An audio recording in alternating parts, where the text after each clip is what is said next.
오늘은 마태복음 10장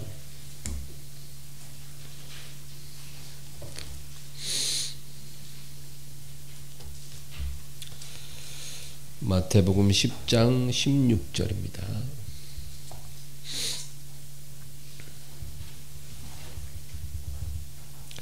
다 같이 읽습니다.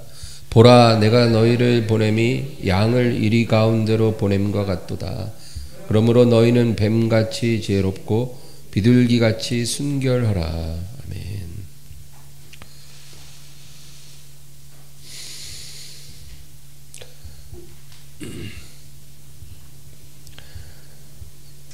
여러분, 이 예수님이 직접 말씀하신 것은 좀 특별합니다. 성경 전체가 다 하나님의 말씀이지만 예수님이 이 세상에 오셔서 직접 말씀하신 것들 굉장히 중요하죠. 한마디 한마디 무의미한 게 없어요. 굉장히 깊은 의미를 갖고 있습니다.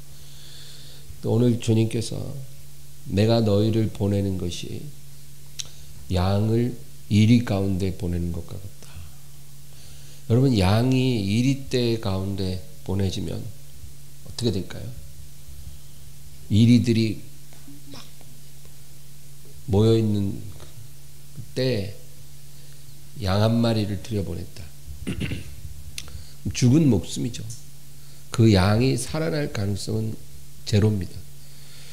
근데 주님께서는 그런 상황에 던져진 양일지라도 살 수 있다는 거예요. 내가 너희에게 말한 그 두 가지만 갖고 있으면 너희들은 그런 상황에서도 너희 영혼을 보존할 수 있다. 이게 영적인 거거든요. 우리가 이 세상에 살아가는 게 하나님 보실 때는 양 한 마리가 이리떼에 던져진 것 같다는 거예요. 우리는 그냥 별다른 경계심 없이 우리 살잖아요. 근데 하나님 보실 때는 하나님 자녀가 이 세상에 있는 것이 양이 이리떼에 보내진 것 같다. 그만큼 위험한 곳이라는 거예요. 우리가 영적인 그 생명을 지킨다는 건 불가능한 그런 상황이라는 거죠. 그런데 하나님께서 우리에게 두 가지만 딱 가지고 있으면 너희를 보존할 수 있다. 그렇게 말씀합니다.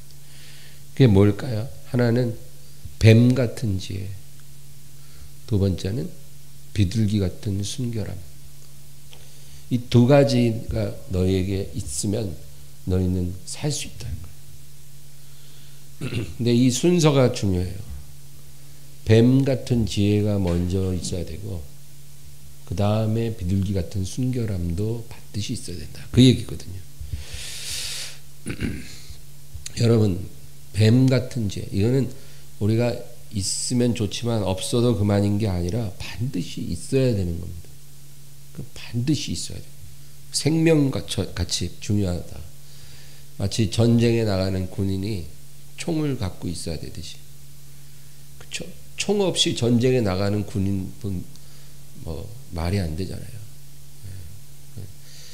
우리에게도 뱀 같은 지혜는 전쟁터에 군인이 총을 가지고 나가는 것처럼 아주 필수적인 거다. 근데 우리가 이제까지 신앙생활을 하고 이 세상에 살면서 뱀 같은 지혜를 하나님께 정말 간절히 구한 적이 아마 없을 거예요. 이게 얼마나 중요한 건데 우리는 그것이 중요하다는 것도 모르고 살아온 거죠. 여러분, 이 뱀 같은 지혜는 뭐냐? 영적인 분별력을 의미합니다. 영적인 분별력. 이 분별력이 있어야 살아요. 마치 우리가 어떤 사람이 강가에 나가는 돌멩이들이 막 있는데 수석 수집하는 사람이나 아니면 어떤 그런 분야의 전문가들은 그 돌멩이들 가운데도 옥돌이 있다는 거죠. 아주 값진 그런 옥돌이 거기 가운데 있다는 거예요. 그래서 그거를 발견할 줄 아는 눈이 있는 거죠. 또 여러분 외국에는요, 시장에 나가면 뭐 세컨핸드라고 해갖고 가정에서 쓰던 물건도 그냥 시장에 가지고 나서 돗자리 하나 피고 테이블 하나 갖다 놓고 거기다 올려놓고 파는 사람들이 많아요. 우리나라 뭐 오일장 이런 식으로. 그러면 이제 가정에 수십 년간 먼지 덮여있던 그런 그 쓸모없는 물건들이 시장에 나오거든요. 그러면 뭐 1달러 주고 사고 3달러 주고 사고 이러는데 가끔 그 가운데 진짜 수억 원짜리 값이 나가는 골동품도 나온다는 거예요. 근데 그거 내다 파는 사람은 그거 하나, 그 수억 원짜리 골동품인데도 그 값어치를 모르고 뭐 5달러 이렇게 팔라고 내는. 근데 대부분 사람들이 그냥 본체만 채 지나가는데 그거를 매 눈으로 탁 보고 시침 똑 떼고 5달러 주고 사가는 사람이 있다는 거예요. 알고 사는 사람도 있고 그냥 뭐 보기에 괜찮은 것 같아서 5달러 주고 생각 없이 사는 경우도 있어요.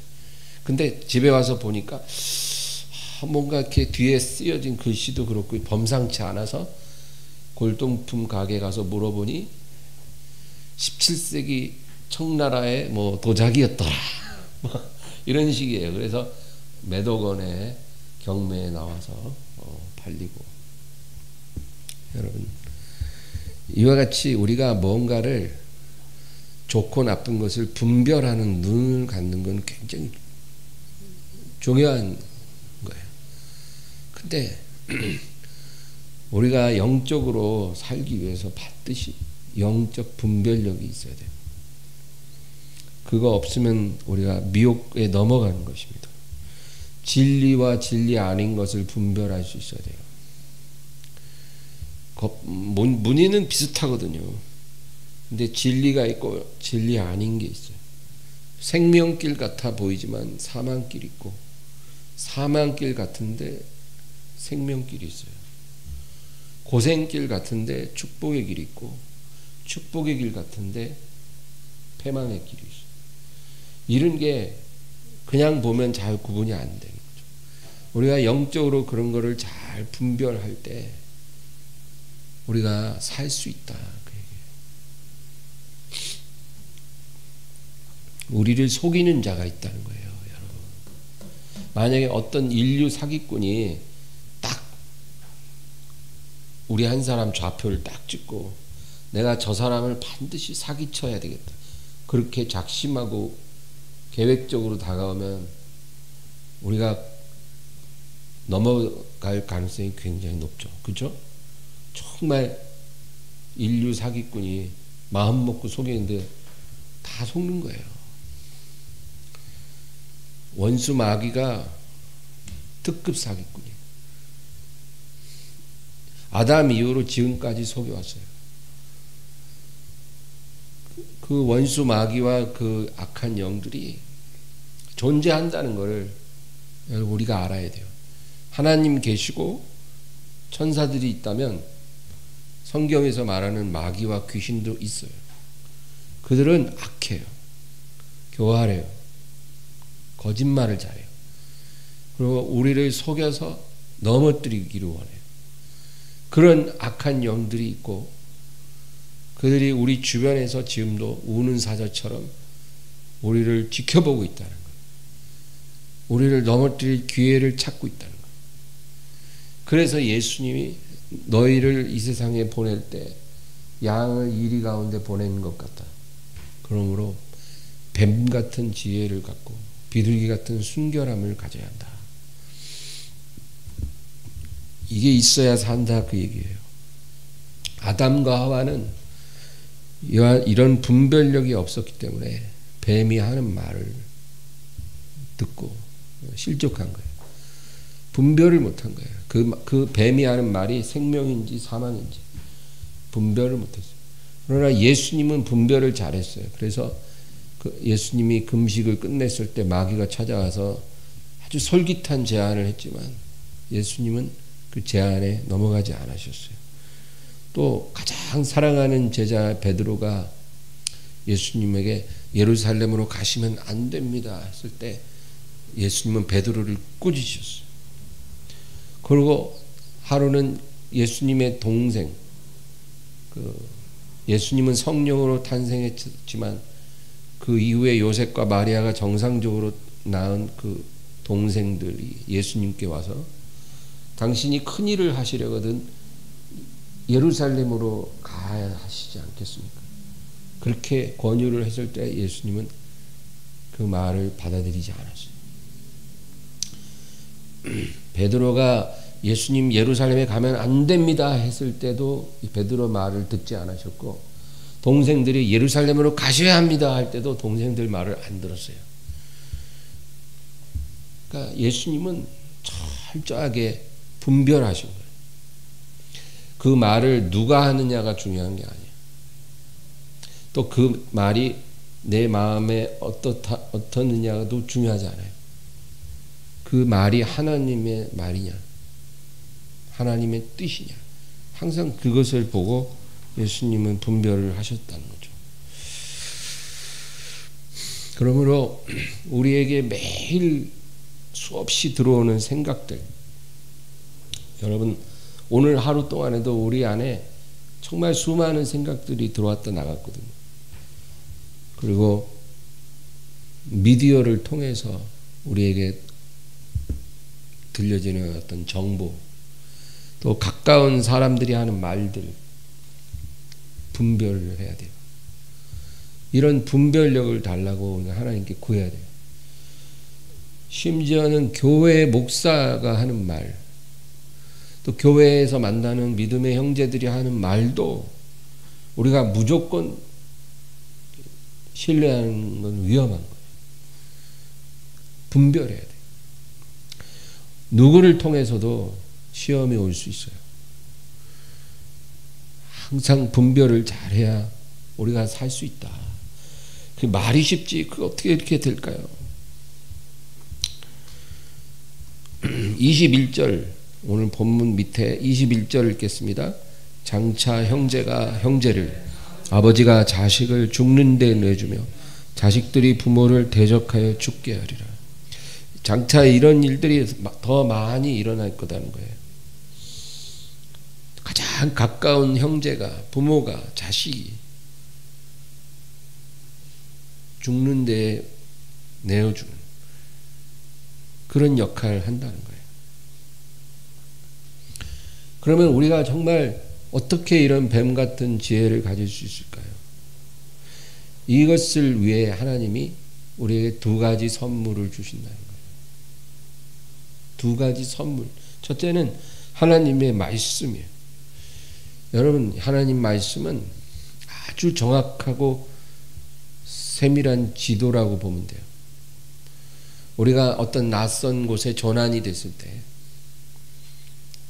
정말로 황량한 사막이나 어떤 밀림이나 어떤 무인도나 어떤 그런 낯선 곳에 우리가 표류됐을 때 아주 정확한 지도가 손에 있다면 그것만큼 우리에게 좋은 것도 없어요.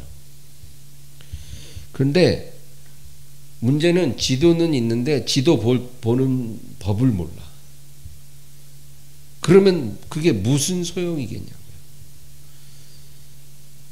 하나님이 우리에게 이 세상에서 영적으로 보존하기 위해서 아주 정확한 지도를 주셨어요. 그러면 지도 보는 법을 잘 익혀서 그 지도를 100% 활용해야 돼요. 다 저마다 지도 하나씩 갖고 있어요. 요즘 어지간한 가정에 성경책 한 권 없는 가정은 없을 거예요. 그러나 그거 활용하는 법을 몰라요. 그래서 우리가 이 지도 활용법을 배워가야 되는 거예요.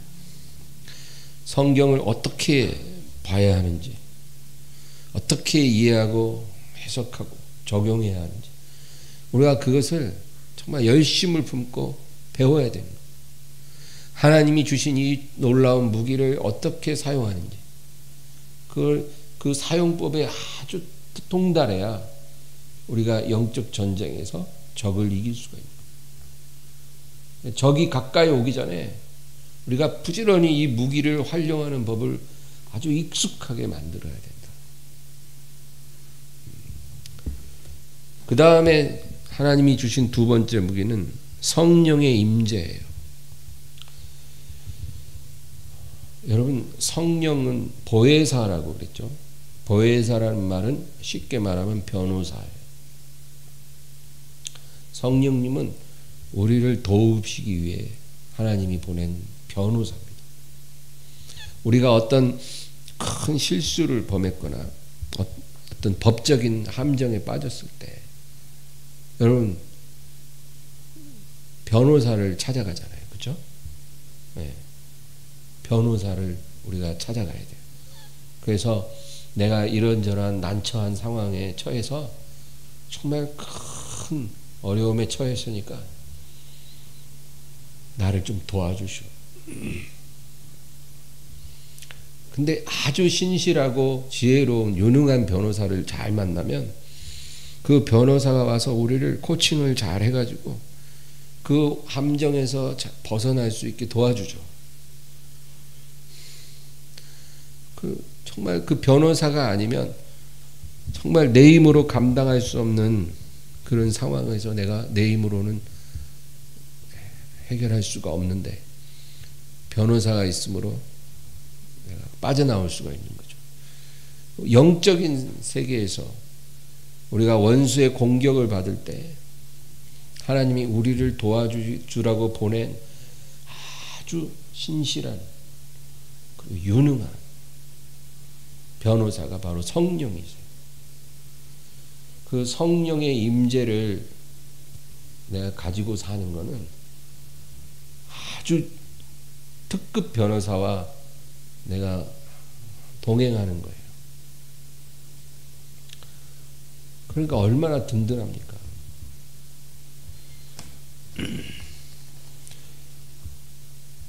어떤 사람 안에 귀신이 있으면요. 여러분, 사람 안에 귀신이 들어가거든요. 귀신이 있으면 그 귀신 때문에 그 사람의 인격도 그 귀신에게 영향을 받아요. 그래서 귀신이 오래 들어가 있는 사람일수록 그 사람의 생각, 감정 이런 것들이 귀신을 닮아가요. 네.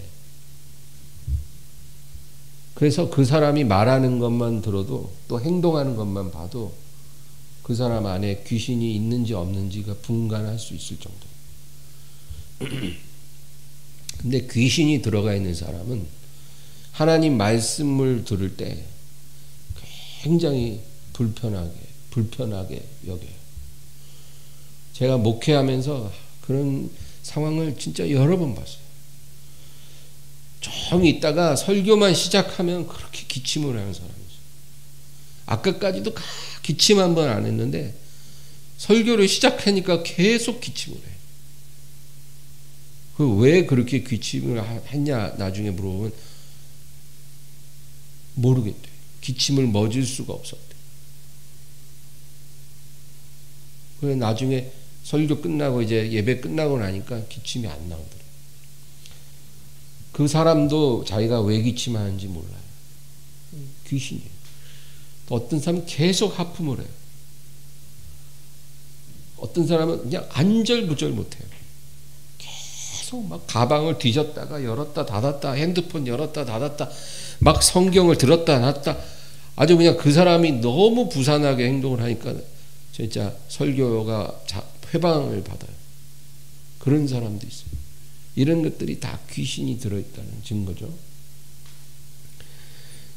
불편한 거예요. 하나님 말씀이 전해지니까 그 안에 귀신이 굉장히 괴로우니까 그 사람도 안절부절 못하고 괴로워하는 거죠. 반대로 어떤 사람 안에 성령이 계시면 그 사람이 어떤 귀신이 역사하는 장소에 가거나 할 때 굉장히 불편해요. 귀신이 들어있는 사람과 만나면 성령이 들어있는 사람이 굉장히 불편해요. 네. 저는 어떤 사람하고 대화를 할 때는 머리가 그렇게 아플 수가 없어요. 말한 지 30초밖에 안 됐는데 그렇게 머리가 아프고 아주 정신이 혼란해. 같이 앉아 있는 게 너무 그런 사람들도 있었어요. 그럴 때 이제 분별을 하는 거예요. 좋은 것에 익숙한 사람은 안 좋은 것을 금방 알 수 있습니다. 그래서 여러분, 우리 안에 성령의 임재가 있는 게 너무 중요해요. 성령과 동행하면 사악한 영들이 있을 때 우리가 그걸 느낄 수가 있어요. 그래서 우리가 그것을 멀리하게 되고 조심하게 되고, 그것이 우리의 영적인 안전을 굉장히 보장해 주는 거예요. 그래서 하나님께서 우리에게 성경, 하나님 말씀이라는 아주 정확한 지도를 주셨고, 그리고 성령의 임재, 성령이라는 변호사를 주셨어요. 이 두 무기만 우리가 잘 활용해도 우리가 원수의 모든 공격을 이길 수 있다. 그 다음에 두 번째로 주님이 우리에게 요구하신 게 비둘기와 같은 순결함이다. 여러분, 예수님이 이 세상에 오셨을 때, 앞으로 장차 오시면 뱀 같은 지혜를 가진 사람 중에 많은 사람이 탈락하게 될 거예요. 왜인 줄 아세요? 뱀 같은 지혜는 있는데 비둘기 같은 순결이 없는 거예요. 그런 사람들이 구원의 반열에서 탈락합니다. 계시록 2장을 보겠습니다. 계시록 2장을 보면 2절에서 4절, 2절에서 4절 다 같이 읽습니다. 내가 내 행위와 수고와 내 인내를 알고 또 악한 자들을 용납하지 아니한 것과 자칭 사도라 하되 아닌 자들을 시험하여 그의 거짓된 것을 내가 드러낸 것과 또 내가 참고 내 이름을 위하여 견디고 게으르지 아니한 것을 아노라. 그러나 너를 책망할 것이 있나니 너의 처음 사랑을 버렸느니라.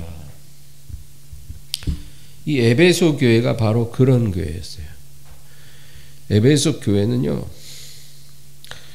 그 행위와 수고와 인내를 주님이 인정할 만큼 주님께 열심을 다하는 충성스러운 교회였다.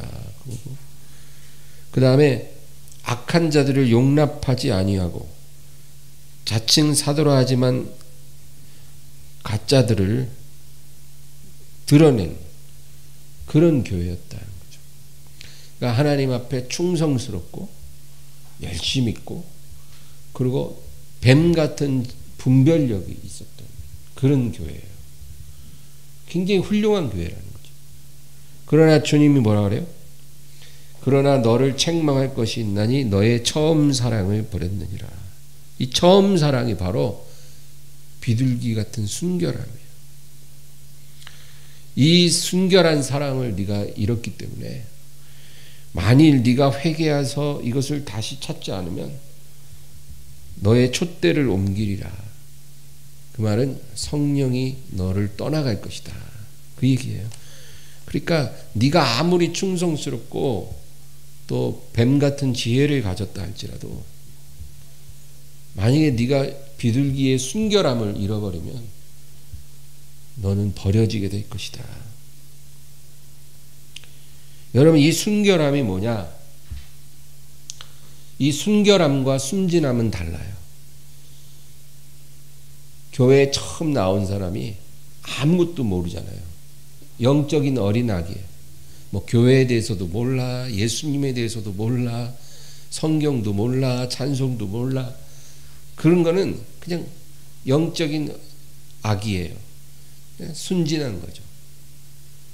그런 순진함을 말하는 게 아니라는 거예요. 비둘기와 같은 순결함이라는 것은 예수님밖에 모르는 마음이에요. 그게 순결함이에요. 마음이 딱 하나에 모아져 있는 것. 이게 영적인 순결함이에요. 예수님만 딱 생각하는 사람. 이런 순결함이 있으면 우리가 갈등에 빠지지 않아요. 우리가 갈등한다는 것은 순결함이 부족하기 때문에 갈등을 하는 거예요. 순결한 사람은 갈등할 게 없어요. 또 두려워할 것도 없어요. 요한일서 4장에 완전한 사랑이 두려움을 내쫓는다. 완전한 순결함이 갈등도 두려움도 다 물리치는 거죠. 그래서 주님께서 우리에게 이것을 가지라는 거예요. 네가 이것을 가지면 너는 이리때에 던져져도 살 거다. 살 수 있다. 다시 본문으로 가서 마태복음 10장 22절을 보세요. 22절 다 같이요. 또 너희가 내 이름으로 말미암아 모든 사람에게 미움을 받을 것이나 끝까지 견디는 자는 구원을 얻으리라. 너희가 장차 내 이름으로 인하여 모든 사람에게 미움을 받게 되고 그러나 끝까지 견디면 구원을 얻으리라. 여러분, 만약에 우리에게 순결한 사랑이 없으면 우리가 주님 이름으로 사람들에게 미움을 받게 될 때 우리가 그것을 견디지 못할 겁니다. 우리에게 정말 순결한 마음이 없으면 우리가 주님 때문에 어떤 핍박을 당하고 물질적인 손해를 당하게 될 때 우리가 그것을 감당하지 못할 거예요. 다 거기서 무너진다는 거예요. 그래서 우리가 그 순결한 사랑을 갖고 있어야 돼요.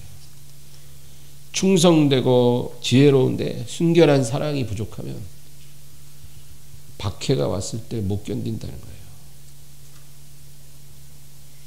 그러면 이 두 가지가 정말 우리에게 있을 수 있는가? 여러분, 예수님이 그러셨거든요. 완전한 순결하심과 지혜로움을 겸비하신 분이었어요. 예수님은 인자로 오셨기 때문에 우리가 예수님과 동행하면 예수님처럼 될 수 있다는 거예요. 바로 그것을 우리에게 주님이 말씀하시는 거예요. 순결한 모습, 지혜로운 모습이 아니고 순결한 백, 지혜로운 백으로 우리가 살아가야 된다, 그 얘기예요. 지혜가 없으면, 분별이 없으면 미혹에 넘어지고 순결한 사랑이 없으면 환난에 넘어진다는 겁니다. 오늘날 대부분의 크리스찬들이 이런 지혜도 없고 순결도 없어요. 얼마나 문제입니까? 이런 상태에서 살면서 우리가 안 넘어지면 그게 기적이죠. 그러나 그런 기적은 절대 안 일어날 거예요. 지금 아직 때가 이르질 않아서 그런 거지. 여러분, 순결도 지혜도 없으면 반드시 무너지게 됩니다. 어떤 큰 나무가 밤사이에 넘어졌어요. 왜 넘어졌냐? 이미 그 전에 오랜 시간 그 내부가 다 썩어 있었어요. 겉으로는 멀쩡해도 다 썩어진 나무. 근데 어느 날 갑자기 비바람 몰아치고 번개가 치니까 그 나무가 이제 드디어 쓰러진 거죠. 여러분, 순결도 없고 지혜도 없는 그리스도인은 어느 날이 이르면 넘어집니다. 그래서 주님께서 그런 날이 와서 넘어지기 전에 너희가 깨어서 순결과 지혜를 가지라. 마지막 23절 읽고 마치겠습니다. 이 동네에서 너희를 박해하거든 저 동네로 피하라. 내가 진실로 너희에게 이르노니 이스라엘의 모든 동네를 다 다니지 못하여서 인자가 오리라. 이 말씀이 참 의미심장해요. 너희에게 고난이 다가왔을 때 가만히 앉아서 그냥 당하고 있지 말고 지혜롭게 피하라는 거예요. 순결한 사랑도 지키고 또 지혜롭게 그 박해를 피해서, 그래서 이 동네에서 박해하면 저 동네, 박해가 약한 곳으로 피하고 지혜롭게 처신하라는 거예요. 타협하지도 말고 그렇다고 가만히 앉아서 당하지도 말고 지혜롭게 피하라. 이 동네에 박해가 심하면 저 동네로, 저 동네가 심해지면 이 동네로. 너희 인내가 다 떨어지기 전에 인자가 오리라. 여러분, 주님께서는 내가 반드시 너희를 데리러 가리라 약속하셨기 때문에 오실 거예요. 하나님 거짓말하지 않거든요. 오십니다. 근데 주님이 오시기 전에 우리가 무너질까봐 굉장히 염려하고 계세요. 그래서 지금 우리에게 변호사도 보내주시고 아주 정확한 지도도 보내주셨어요. 그리고 우리를 돕기 위한 천사들도 와 있어요. 그리고 우리에게 신신당부하는 거예요. 내가 너를 데리러 갈 때까지 무너지지 말고 잘 인내하고 지켜라. 순결한 사랑과 뱀 같은 지혜를 잊지 말고 다 충만하게 갖고 내가 갈 때까지 기다려라. 그렇게 말씀하신 거예요. 여러분, 이런 말씀 우리가 정말 기억하면서 승리하는 저와 여러분 되시기를 주의 이름으로 축원합니다. 우리 간절히 기도합니다. 주여,